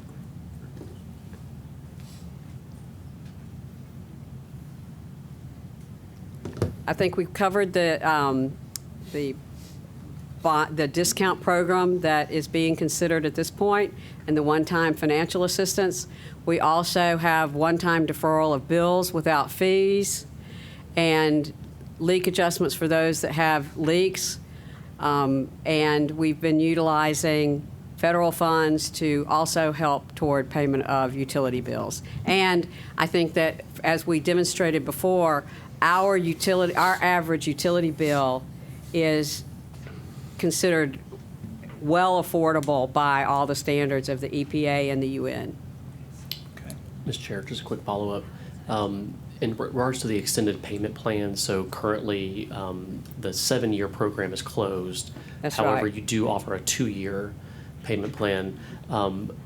Are y'all willing to consider reopening the 7-year one for any remaining customers that have very large balances that maybe missed the window? And I know you give a lot of opportunity for them to get into that program, but are you willing to give it another open application as we discuss this particular rate increase? That's certainly something that we can consider. I would probably consider it on an income base. On an income basis? Okay. Thank you. All right. Tara, what's our next question? 8:27 p.m. Ooh, not Siri. Sorry about that. So we're running into several duplications. Hold on. As a homeowner, we have to push out what we can't afford. Why not the county? So it was a statement more than a question. We have to push out what we can afford. Finances, yes. I guess that question may be, if a family in a household can't afford something, we defer it. We don't do it. Why is the county any different than that? Because we have been deferring for decades upon decades, and we are to the point now, we paid now or we lose the system. This is something that cannot be deferred any longer. We have to take the system and do the necessary repairs in order to continue to provide the services that the people are paying for. And we also utilize 30-year financing on between 70 and 80% of all of our improvements. We only pay cash for around 20%. The rest of that is financed over 30 years, just like people finance their homes. Your home mortgage, essentially, at that point. Okay. Tara, what's our next question? Okay. Why not enact a progressive increase instead of an immediate hike? This is an annual progressive increase instead of all at one time. Okay. Okay. What's the next one? Yeah.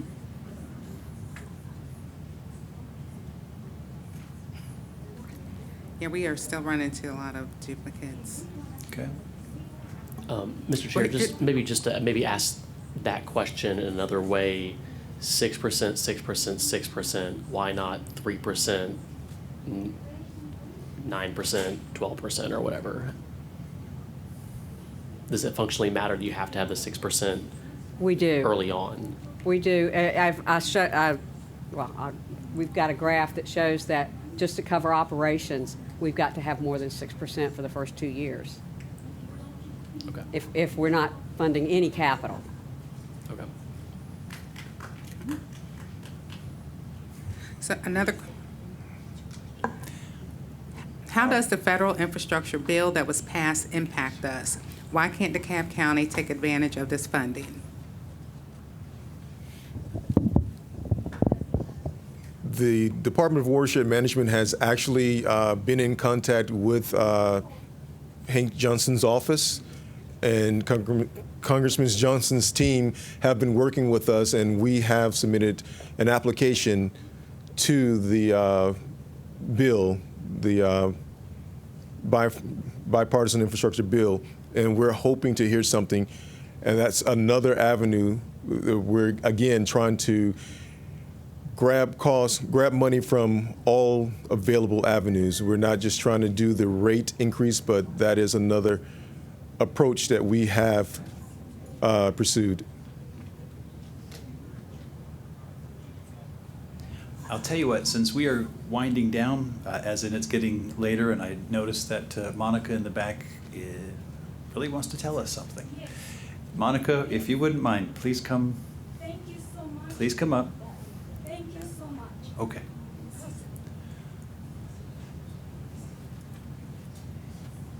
Good evening, Monica. Thank you for being here. Mr. Patrick, thank you so much. Yes. I highly appreciate the opportunity. Sir, Yeah. respectfully Yes. and kindly, I am telling you, and you represent my county in Avondale Estates. In March of 2022, it was a rate hike increase of 6%, which was the first increase in 7 years. The increase was intended to fund improvements in the county water and sewer infrastructure. DeKalb residents were forced to bear that burden of the exorbitant bill increase. Some people even faced liens on their homes. In 2022, DeKalb County lifted the moratorium promising improvements, and that happens only 2 years ago. So now we are receiving the news that you guys are projecting to increase 6% every year, not every 2 years, not every 7 years, with the median household income of $861 per household. We are broke. The American people, we don't have enough money to confront. They use DeKalb County this month increase our home taxes, property taxes, 11%. And you want to increase 6% per year in 2025, 2026, and 2027. So I hear, and we all hear you guys saying, who fills up the DeKalb County inflation rate gap? Us. Who fills the inflation gap of the hard-working DeKalb people? Yes. No one. So we Monica, refuse. if I We don't may- accept this 6% increase. I hear what you're saying. The increase affects all of us. It affects me at my house. Price of groceries goes up. Credit card bills roll over every month. I totally understand what you're saying. But I think what the staff has come to us and said is, we've kicked the can down as far as we can. The last significant pipe that was installed in the county, I think you said was back in the 1970s. Those images when you first came in that were rolling through of those breaks, those are people that aren't getting water. Yes, Those sir. are people that aren't having Yes, sewer, I or understand. worse, sewer is spilling into their communities. There are times when sewers blow up back into people's Yes. houses, into their parks, But- into their streams. And you know, I too receive phone calls from other residents that, you know, one example of a resident that I've had interactions with, her grandnephew went to college during the pandemic. He failed out of school. And then the loan company came back and said that she's now responsible for paying that loan at $77 a month. This is a lady who was in her mid-70s, Yes. who was cleaning senior centers. It is a pain that is going to affect all of us. But we collect And $1 the options are billion this. dollars. Respectfully, the options are, if we do nothing, we run out of sewer, we run out of water, We cannot One of spend the- money that we don't have, sir. and we can't drink water we don't have. This system is Those are the working, realities it's that we're working. in. You wanted to improve, and this is not the moment for the American people to afford that money. So I beg you to really deep study. The increase cannot be larger than the inflation rate because we cannot afford property taxes of 11% increase at the same time of 6% per year. And we understand. don't have the money, and this is the bottom line for us. We don't have a Understood. gap, nobody to inject us money. Understood. That is all. And I highly appreciate you and you, sir. Thank you very for much, Monica. Listen at least what the Yep. American people feel really like. Understood. Thank you so much. All right, thank you very much Thank for being here. Mr. Chair. Commissioner Terry? Thank you, Mr. Chair. Would it be possible if Director McNabb would just articulate, because I think you shared like average bill, subsistence bill, affordable monthly bill, but I thought there was a slide where you sort of articulated it's 6% of the current rate structure, and it's just, in a way it depends on your usage, right? And so what is the yes. actual real dollar impact just in this first year? What does 6% tangibly mean every month for the average person? It's $4, $42, $4.20. $4.22 a month. Is it $4.20? Yeah, it's $4.20, 6% of $70 Okay. And then out the next year is 6% of on that. the $74.20. Okay. And I don't think it's quite here, but is that, so the just please go over this slide again, the $119.18. I think I missed the part where, because it's dark blue and light blue. So what's the difference between that and? Dark blue is water and light blue is sewer. Okay. Okay, that's the average though, but do you have the 3-year practical, real amount? I don't have On it average. handy. Okay, I that's think that- I mean, $4. I could sit down and calculate it real quick. It Well, would what only might take me be- a second. What might be appropriate is, because I know that we have another 60 or 70 questions from online, so what might be appropriate is if we can get you those questions, and if you can work on that and sort of Absolutely. get us, We break can it give down by something that you can quartiles communicate. for regular residential water usage and projections over those 3 years, what that total might be for Okay. us. think that I would know be it's very in our helpful. books that we've had in the past, but we just didn't happen to have it in this deck. Perfect. So we can provide that for you. Okay. Well, listen, we're coming up on 8:38. How about we keep going until 8:45? So let's have another online question, or if we have a question from a resident here.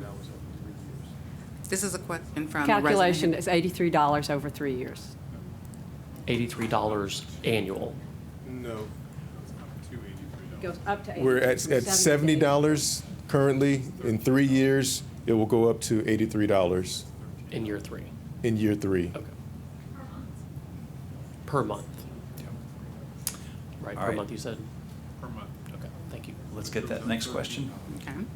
So House's forum today and subsequent voting taking place on November 19th without adequate representation from South DeKalb's newly elected CEO and District 7 Super District Commissioners. So when they take oath in office in January 2025. So that is a very fair question. That's also a question that our colleague Commissioner Bradshaw has sort of opined on, that I guess from his perspective, this is a question for the new CEO and Board of Commissioners. As was expressed by our finance people here today, if we're able to get this done by the end of the year, then we have access to $200 million or maybe $196 million worth of loan dollars that we can use to do repairs, continue the operations of repairs. If we wait till next year, that number goes down to raising $100 million, and may also include the possibility, and please correct me if I'm wrong, of making that rate increase even higher to reach the dollars that are going to be necessary. So You know, from my perspective, there's the politics, and we are here in the politics component.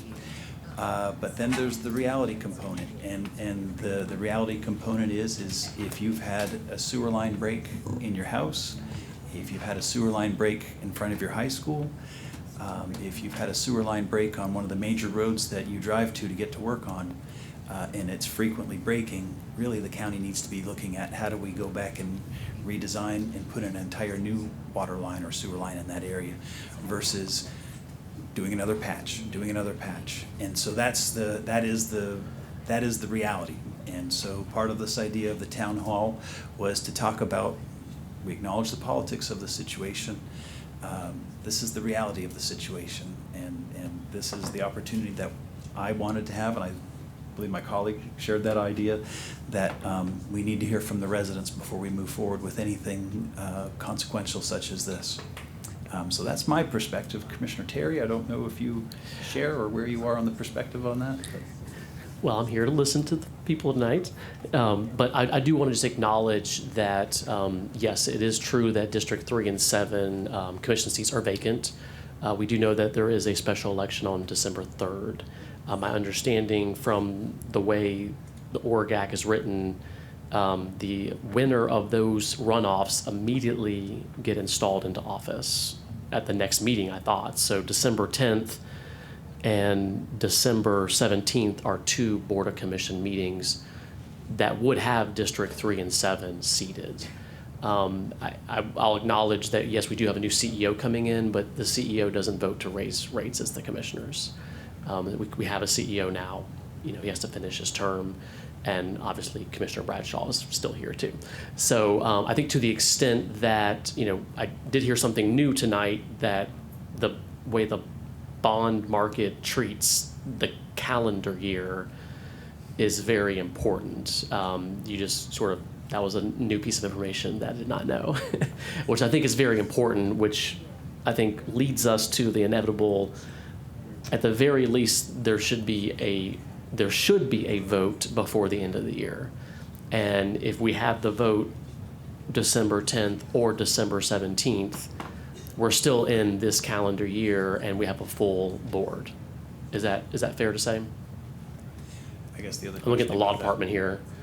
Vivian, is that true that they'll be sworn in immediately? And so in theory, they would be here for 2 commission meetings to end the year. So, commissioners, they would be sworn in after the election is certified. The election is certified by the Board of Registration Elections. I believe the meeting date for that is the 9th of December.